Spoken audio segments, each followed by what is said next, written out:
In this series on inspirational leadership, we're looking at the idea of creating space.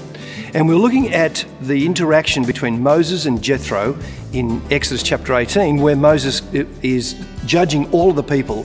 And at the end of the day, Moses says to Jethro, what do you think of my work? Now, we already said in the first of this series that Moses was taking up the space of other leaders. And in essence, when Moses talks to his father-in-law and said, how do you think I went? Which must have been a very nerve-wracking question.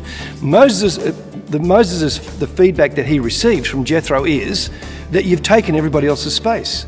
Jethro says, Moses, you're going to kill yourself. You're not going to survive. A very insightful comment. And what does Jethro then say? He says, look, put people in charge of thousands, put people in charge of hundreds, put people in charge of 50s, even get down to 10s. Essentially what Jethro is saying is across all of the people, put people in charge of smaller groups. Now, there's all sorts of different ways of looking at what Jethro had said. It's a good management technique. It's a good kind of structure, etc. But what it's doing is creating space for a whole lot of people that were doing nothing that now can get involved.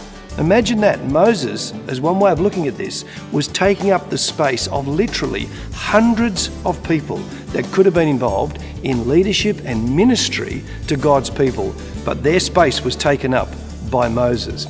Creating space gives people the opportunity to use their gifts, their ability, and feel the call of God in their life. Remember this, when you create space for people, they aren't helping you. It's not your job that they're doing.